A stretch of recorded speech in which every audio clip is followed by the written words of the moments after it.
So, good day everyone. Today we'll be learning about the PHP control structures and functions. So, sa part 1 is we are learning about the conditional statements. So, conditional statements are used if we want our program to make decision based on certain conditions. So, in this exercise, we are working with a number and our program will check whether the number is positive, negative, or zero, and whether the number is even or odd.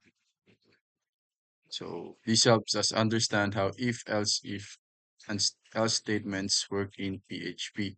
And by using these conditions, we can control what program displays depending on the value of the number. So the purpose of this exercise is to practice using conditions to make our PHP program respond differently based on the input, and it's a foundational skill that will be used almost every PHP application like forms, games, and data validation. So we have our example code right here.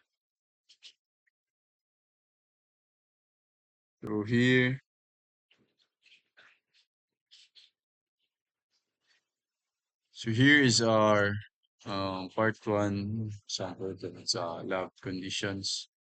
So this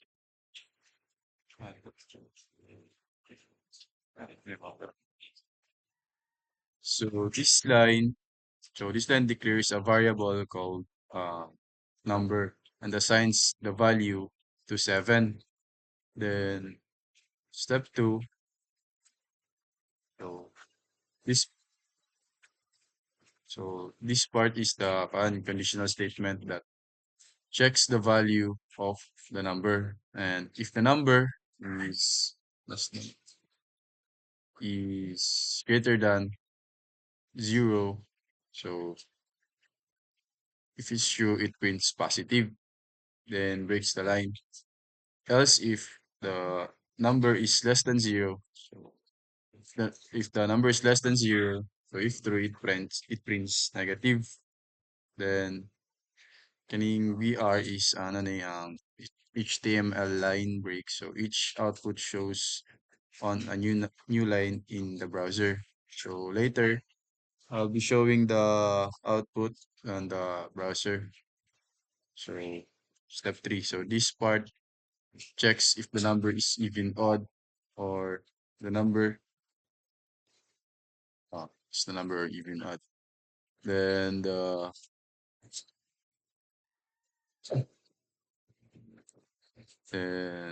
is a number percent two. So mo ni naga-calculate sa remainder when the number is divided by 2. Then if the remainder is 0, so the number is even. And if the number is not 0, so the number is odd. And echo prints the result on the page. So example with number is equals to 7. So if number is greater than 0, so if it's true, so it prints positive. Then if number is divided by 2, then it's equals to 0, thus it's false, so it prints odd number. So I'll be showing the output. So here, so dara tong result sa tong sa tong part 1 sample code dinina. So balik na ako sa tong code. Dara. So ang ano ato is i so assign nato number to equal 7. So if the number is greater than 0, so it's true, then it prints positive. However, however if the if the number is divided by 0, so you give it 0. So if it's false, it prints odd number. So tara tong result.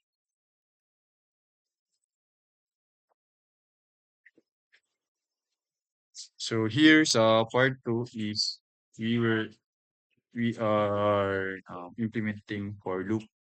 So for loop from 1 to 20. So first of all, for loop is used when you know how many times you want to repeat something. So the last itong variable I is equals to 1. So diri siya mag-start counting from 1. Then 1 is ano, nag-declare the 1 is ano, less than or equal to 20. So the loop continues as long as I is less than or equal to 20. Then I is then ang I is um, mag-increment and increases by 1 after each loop iteration.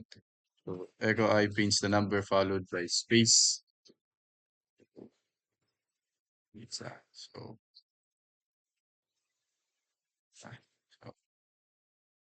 next is the ano ta sa while loop. So this part, so while loop is used when you want to repeat something as long as the condition is true. So here, so so number is equals to 1. No, number is equals to 1. So morning starting number and the sign sum is equals to 0. So the starting total.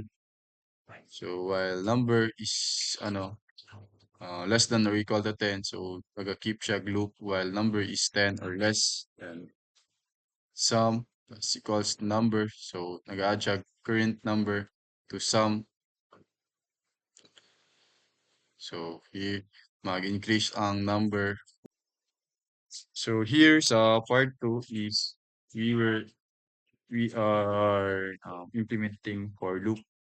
So for loop from 1 to 20. So first of all, for loop is used when you know how many times you want to repeat something. So the last itong variable I is equals to 1. So diri siya mag-start counting from 1. Then 1 is ano, nag-declare the 1 is ano, less than or equal to 20. So the loop continues as long as I is less than or equal to 20. Then I is then ang I is um, mag-increment and increases by 1 after each loop iteration. So echo I prints the number followed by space. It's ah, so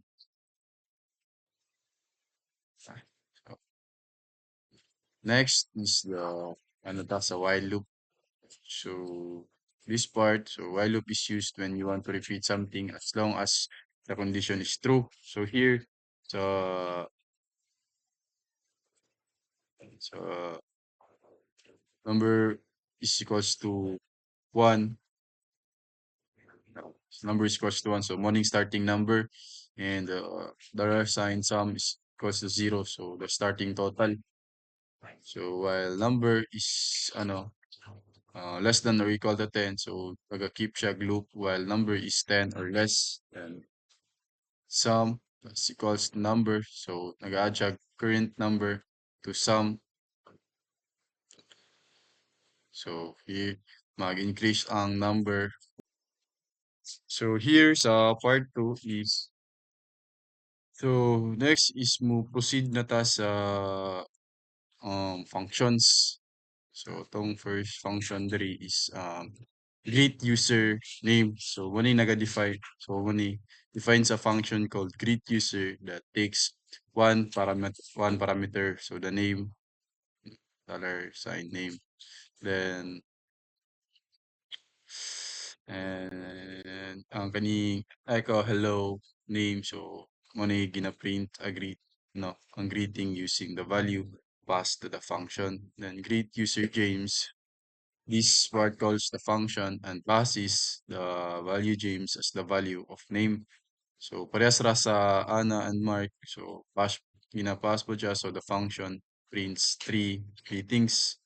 So ano na. Ang output supposed output ani is hello James, welcome to PHP functions. And ganito lo. So money ang iyang i-print. Then next is compute the average function. So function compute average EBC. So defines a function that takes three numbers as input, then return A plus B plus C 3. So calculates the average of the three numbers and returns the result. And then the kaning average compute average 10, 20, 30. So calls the function with 10, 20, and 30 and stores the result in average. And last is kaning echo average. So mo ni diri na part ang print ang result. So ano ni supposed average is 20. 20. So later I'll be showing the complete output. So last is the check the prime number function. So here the function is prime dollar sign so this part defines a function that checks if number is a prime number. So if number is less than or equal to 1, so numbers 1 or below are not prime, so return. So false. And here for 1 is equals to 2 and I is less than square and increment I. So loop from 2 up to the square root of the number. So if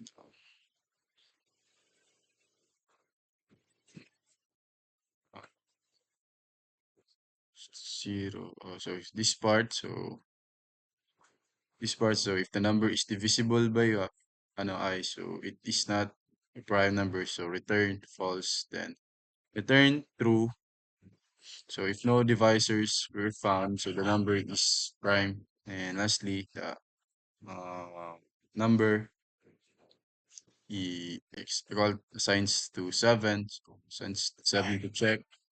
And if is prime number, so calls the function to check if 7 is prime, then prints the result. So for summary, greet username, so kani um greet username na functions is demonstrates function with parameter and printing the output, while compute average function is demonstrates a function that returns a value. And lastly is the check prime number function is managa demonstrate with logic to perform calculation and returns true or false.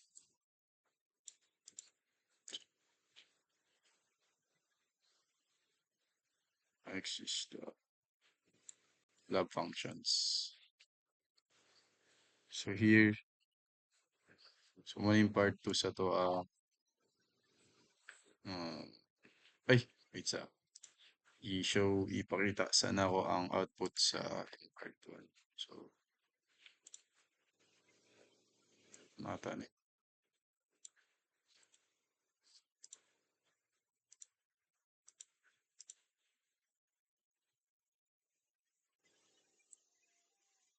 So here, so as you can see, so dara ang ato ang output sa to ang lab functions. So kani is mao ni ang check greeting function, tas kani is the compute average function, then last then average is mo ni ang check average ay calculate average function, then ang 7 is a prime number is dra to ang compute I mean check prime number function. So here, so muna ni ang part 2 sa to ang lab functions.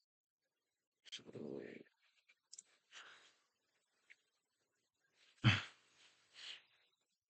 So here is the string functions. So the message stores the string hello to HP students. The echo prints the original message. Then the BR is an morning HTML line. Ay, ano ba? Line break. Fine. So first is the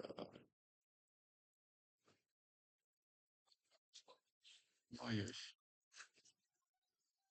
Tara.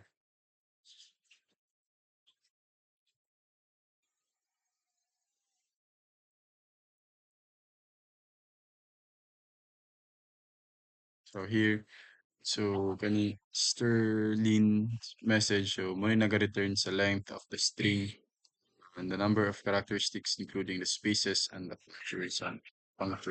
And kaning that is one is used to concatenate strings in PHP. Then next, the kaning echo lowercase, uppercase. So diri gina-convert niya ang string to all lowercase letters while ang string to upper is gina-convert niya ang string to uppercase letters. Then sa reverse is ginabali niya ano ni-reverse niya ang string. For example, ang hello is balihon magunang O then L L E H then ata. So there is a array functions.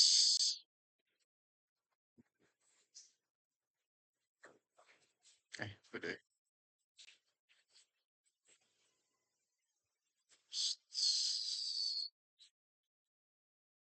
So array functions.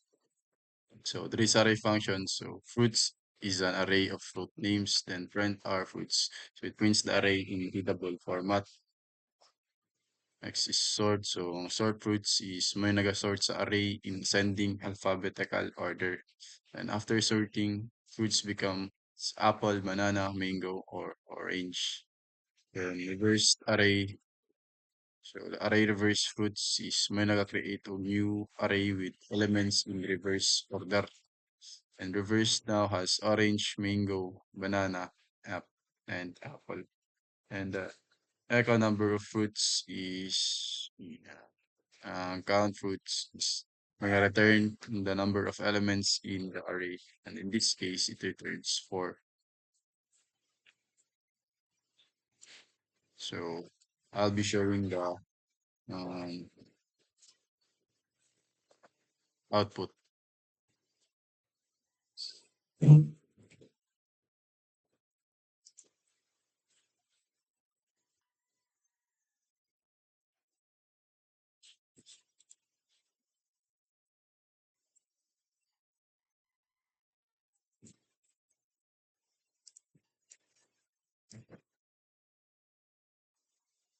So dara ang iyahang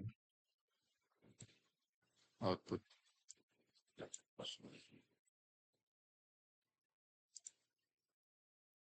So dara.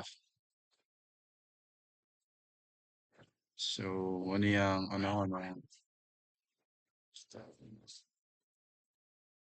so ano yung iyahang string functions. Uh, ano yung iyahang array so there are string functions, there are array functions output.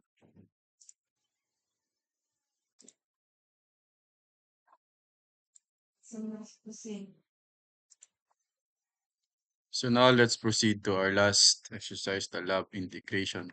So here, so the function process string. So this defines the user-defined function named process string. Takes one parameter input. So the purpose of the function processes a string, sort its characters, and display the result. So step one, so convert to lowercase. And converts all the letters in the string to lowercase. For example, the hello supposedly capital H. So, i-convert na siya. So, small letter or lowercase na siya tanan. So, this ensures sorting is case insensitive. And step two, split into array of characters. So, string split. So, three. So, it converts the string into an array of single characters. Example, hello. So, ano siya? Hello, tapos space. Then step 3 is sort the array. So sort the array. So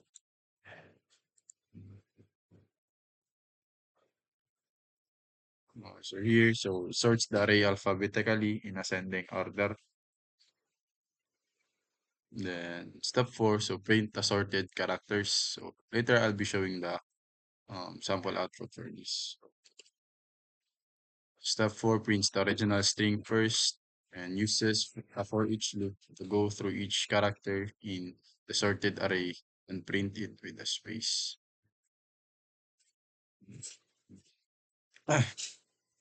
And test 2 is the testing the function. So each of these lines calls the process string function with a different string. The function will print the original string and its sorted characters for each input. So now I'll be showing the example output. Hello PHP students.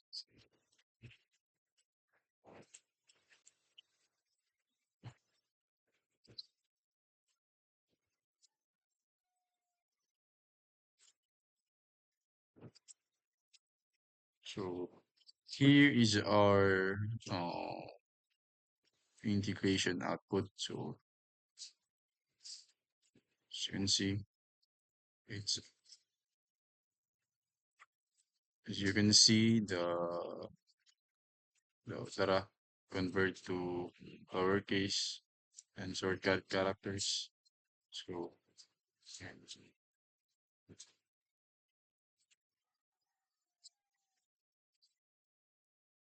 so that is all for our PHP control structures and functions.